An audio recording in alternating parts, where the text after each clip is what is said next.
mahasiswa dari IIK Strada Indonesia. Di sini kami akan menjelaskan terkait dengan pertolongan pertama pada korban kecelakaan dan juga pada korban bencana alam. Nah, tindakan apa yang harus Anda lakukan ketika di sekitar Anda terjadi kecelakaan maupun terjadi bencana alam? Nah, hal yang harus dilakukan adalah pemberian bantuan hidup dasar. Bantuan hidup dasar itu sendiri merupakan serangkaian usaha awal untuk mengembalikan fungsi pernafasan atau sirkulasi pada seseorang yang mengalami henti nafas atau henti jantung. Pertolongan pertama yang dilakukan pada korban dapat berupa kontrol jalan nafas, fungsi pernafasan dan jantung, pengawasan posisi korban, kontrol perdarahan, imobilisasi fraktur, pembalutan, dan usaha-usaha untuk membuat korban merasa lebih nyaman. Harus selalu diingat bahwa bila korban masih berada di lokasi, yang paling penting adalah memindahkan korban sesegera mungkin, membawa korban ke gawat darurat, ke pos medis lanjutan atau pos komando, sambil melakukan usaha pertolongan pertama seperti mempertahankan jalan nafas. Sebelum Anda melakukan pertolongan, pastikan bahwa lingkungan di sekitar Anda aman, yaitu aman untuk penolong dan juga aman untuk korban. Nah, segera lakukan cek respon pada pasien dengan AVPU, yaitu alert atau pasien dalam kondisi sadar penuh, dan juga verbal atau korban sadar ketika dipanggil, pain atau korban sadar ketika diberi rangsangan nyeri, dan unrespon ketika korban tidak berespon sama sekali. Pertolongan pertama pada henti jantung. Jika Anda menemukan korban dengan henti jantung, maka Anda bisa melakukan RGP atau resusitasi jantung paru. Adapun prosedur pelaksanaannya yaitu yang pertama yaitu amankan diri, korban, dan juga lokasi. Sebelum melakukan tindakan, pastikan apakah keadaan aman, apakah ada ancaman bahaya, apakah penyebab cedera korban, berapa banyak korban.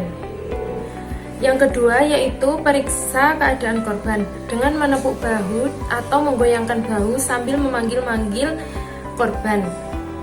Dan cek pernafasan korban. Jika korban tidak sadarkan diri dan pernafasannya abnormal, maka penolong harus berasumsi bahwa korban mengalami henti jantung.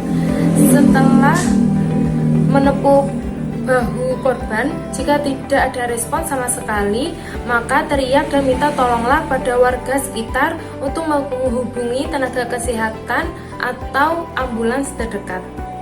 Selanjutnya, periksa nadi karotis pada pasien. Pemeriksaan ini tidak boleh melebihi dari 10 detik.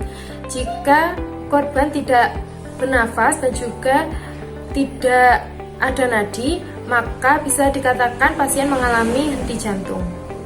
Setelah memastikan bahwa korban mengalami henti jantung, maka segera lakukan RGP dengan langkah-langkah sebagai berikut.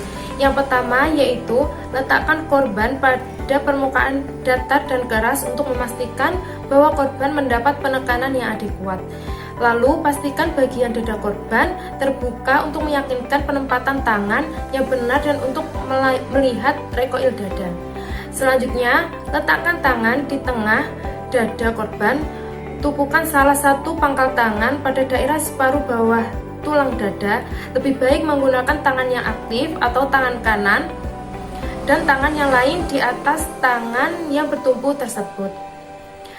Lengan harus lurus 90 derajat terhadap dada korban dengan bahu penolong sebagai tumpuan atas. Tekan dada dengan kecepatan 100-120 kali per menit dengan kedalaman minimal 5 cm, tetapi tidak boleh lebih dari 6 cm.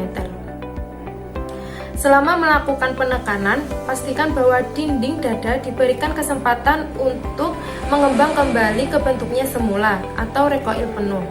Lalu, berikan 2 kali bantuan napas setiap selesai melakukan 30 kali penekanan dada dengan durasi selama 1 detik untuk tiap pemberian nafas. Pastikan dada mengembang untuk tiap pemberian bantuan napas.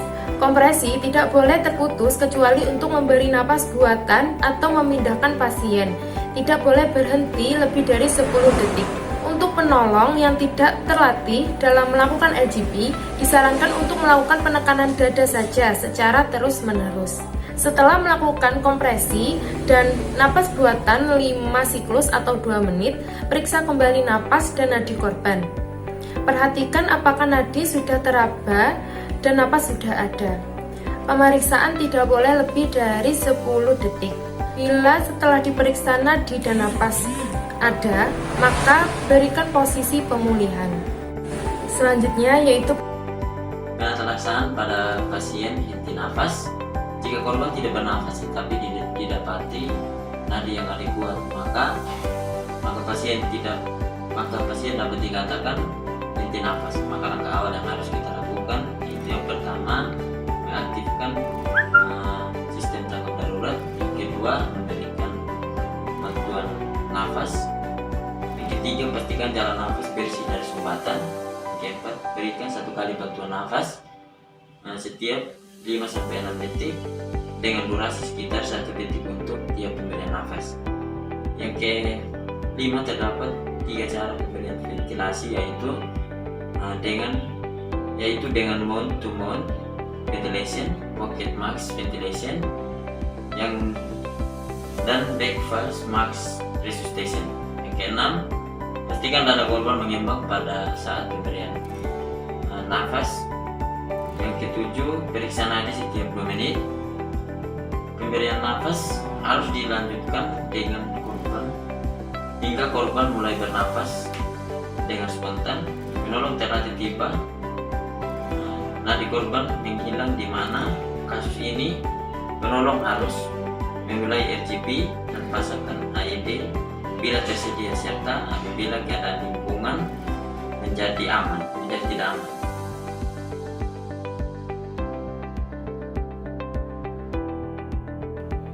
Perhatikan tanda-tanda cedera servikal atau patah tulang leher. Yang pertama, berkurangnya sensasi pada lengan dan juga kaki. Yang kedua, pergerakan leher terbatas. Yang ketiga, nyeri terlokalisir dan kekakuan. Yang keempat, nyeri otot. Yang kelima, cedera dan melemahnya anggota gerak tubuh jika saraf tertekan atau mengalami iritasi. Yang keenam, nyeri menyeluruh. Yang ketujuh, pembekakan dan memar. Yang kedelapan, lumpuh temporer atau permanen dari leher ke bawah. Jika Anda menemukan tanda-tanda di atas, maka tindakan yang harus Anda lakukan yang pertama, imobilisasi. Jangan pindahkan korban yang dicurigai patah tulang, dislokasi atau pegangan yang berat, kecuali tak terhindarkan. Pergerakan cegah yang tidak perlu. Yang pertama, stabilkan dan posisikan tubuh pasien dan berikan bantalan di sekitar kepala, leher, dan bahu untuk mencegah gerakan yang tidak perlu. Yang kedua, tangani luka lain ketika terjadi seperti perdarahan atau luka bakar. Yang ketiga, jaga korban agar tetap hangat dan stabil. Yang keempat, jangan menggerakkan korban kecuali sangat diperlukan. Yang kelima, jangan letakkan bantal di bawah leher korban. Yang kedua, hilangkan kontriksi dengan yang pertama, hilangkan atau longgarkan segera pakaian ketat yang berada di sekitar leher secara perlahan. Yang kedua, bila tidak dapat dilonggarkan, maka potong benda-benda kecil dan mengeluarkan dari bagian leher agar tidak mengganggu jalan nafas. Yang ketiga, calling, atau pada trauma servikal dan tulang punggung, panggil bantuan medis profesional. Yang keempat, pasang penghadang. Dengan yang pertama, gunakan kertas koran atau karton yang dilipat untuk membuat seperti leher sebagai sanggahan leher. Yang kedua, selipkan kertas koran atau karton tersebut pada leher korban. Ikatkan atau sambungkan dengan balutan di sekitar leher korban. Yang ketiga, jangan ikatkan terlalu kencang karena akan mempersulit pernafasan dan sirkulasi darah. Jika memungkinkan, selipkan papan kecil di bawah kepala dan bahu pasien dan punggung pasien. Memberikan ikatan pada kepala dan dada pasien untuk menjaga kestabilan. Tindakan yang kelima yaitu transportasi. Dengan penolong minimal 2 orang, balikan pasien secara langsung pada tandu atau selipkan papan di bagian bawah dan menjaga posisi leher, punggung, dan tulang pada gigi yang lurus. Yang kedua, pindahkan korban dengan hati-hati pada keadaan wajah menghadap ke atas. Bila korban muntah atau menjadi tidak sadar, balikan sisi tubuh pasien dengan hati-hati untuk mengeluarkan muntahan dari mulut korban. Pindahkan korban jika hanya dalam kondisi darurat yang lebih parah nyawa pasien, seperti kebakaran, ledakan, atau tenggelam, jika bantuan medis profesional tidak tersedia dan kondisi sangat serius.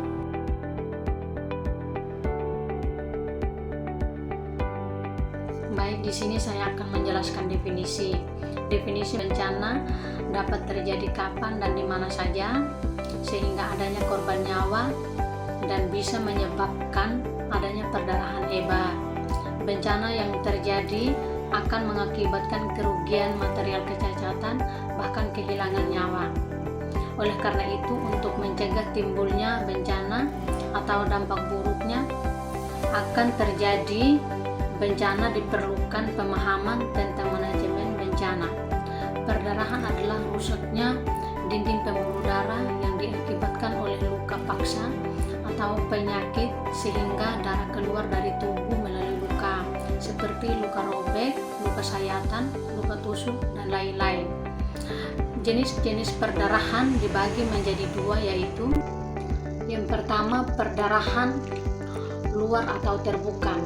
Perdarahan luar atau terbuka yang terdapat dilihat dengan jelas dengan adanya yang keluar dari luka. Luka ini berada di permukaan luar kulit atau bagian tubuh. Untuk memperkirakan berapa banyak darah yang telah keluar dari tubuh penderita, hal yang dipakai adalah keluhan korban dan tanda vital. Bila keluhan korban sudah mengarah ke gejala dan tanda syok, penolong wajib mencurigai bahwa kehilangan darah terjadi dalam jumlah yang cukup banyak. Perawatan perdarahan di luar adalah yang pertama, tekanan langsung, elevasi, titik tekan, imobilisasi. Yang kedua, perdarahan dalam atau tertutup. Perdarahan dalam atau tertutup ini tidak tampak terlihat dan darah pun tidak keluar banyak dari luka. Ciri-ciri perdarahan dalam seperti memar. Perdarahan dalam dapat berkisar dari skala kecil hingga yang mengancam jiwa penderita. Kehilangan darah tidak dapat diamati pada perdarahan dalam. Beberapa tanda perdarahan dalam dapat diidentifikasi. Beberapa bagian adalah yang pertama, bentuk darah berwarna merah muda. Yang kedua, memuntahkan darah berwarna gelap atau seperti ampas kopi. Yang ketiga, terdapat memar. Dan yang keempat, bagian abdomen terasa lunak. Kemudian masuk pada perawatan pada perdarahan. Yang pertama, perlindungan terhadap infeksi pada penanganan perdarahan. Yang dilakukan yaitu pakai APD agar tidak terkena darah atau cairan tubuh korban. Yang kedua, jangan menyentuh mulut, hidung, mata, makanan di saat memberi perawatan. Kemudian cucilah tangan segera setelah selesai merawat. Dan yang terakhir, dekontaminasi atau buang bahan yang sudah ternoda dengan darah atau cairan tubuh korban. Kemudian yang kedua, pada perdarahan besar, yang pertama, jangan buang waktu untuk mencari penutup luka. Kemudian tekan langsung dengan tangan atau sebaiknya menggunakan sarung tangan atau dengan bahan lain. Kemudian bila tidak terhenti, maka tinggikan bagian tersebut lebih tinggi dari jantung atau hanya pada alat gerak. Bila masih belum berhenti, maka lakukanlah penekanan pada titik-titik tekan. Kemudian pertahankan dan tekan cukup kuat. Dan yang terakhir, pasang pembalut penekanan. Untuk perdarahan yang ketiga, pada perdarahan ringan atau terkendali. Yang pertama, gunakan tekanan langsung pada penutup luka. Kemudian tekan sampai perdarahan terkendali. Kemudian pertahankan penutup luka dan balut. Dan yang terakhir, sebaiknya jangan melepas penutup luka atau balutan pertama. Dan untuk perdarahan yang terakhir, yang pertama, perdarahan dalam atau curiga perdarahan dalam. Yang pertama yang dilakukan, baringkan dan istirahatkan penderita. Kemudian buka jalan nafas dan pertahankan. Kemudian periksa berkala pernapasan dan denyut nadi. Kemudian perawatan shock bila terjadi shock atau diduga akan menjadi shock. Kemudian jangan beri makan atau minum. Kemudian rawatlah cedera berat lainnya bila ada. Dan yang terakhir, rujuk ke pelayanan kesehatan atau public health.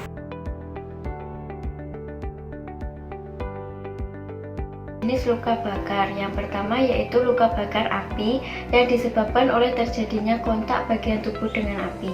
Yang kedua yaitu luka bakar air panas yang disebabkan oleh terjadinya kontak bagian tubuh dengan air panas. Yang ketiga yaitu luka bakar kimia, terjadi saat adanya kontak bagian tubuh dengan bahan-bahan kimia yang bersifat keras seperti basa dan asam garas. Selanjutnya yaitu luka bakar listrik yang disebabkan oleh adanya kontak bagian tubuh dengan aliran listrik. Selanjutnya luka bakar radiasi yang disebabkan oleh paparan sinar atau gelombang yang bersifat panas. Selanjutnya yaitu derajat luka bakar. Yang pertama yaitu luka bakar derajat pertama. Luka bakar yang hanya terbatas di epidermis, kulit kering dan kemerahan. Yang kedua yaitu luka bakar dengan derajat 2 superficial. Luka meluas ke epidermis dan kedalaman lapisan dermis, tetapi masih ada elemen epitel yang tersisa seperti sel epitel basal, kelenjar subbasea, kelenjar keringat, dan folikel rambut. Selanjutnya yaitu luka bakar dengan derajat 2 dalam kerusakan mengenai hampir seluruh bagian dermis. Yang terakhir yaitu luka bakar dengan derajat 3 yang meliputi seluruh kedalaman kulit mengenai seluruh dan epidermis. Dan selanjutnya keparahan luka bakar.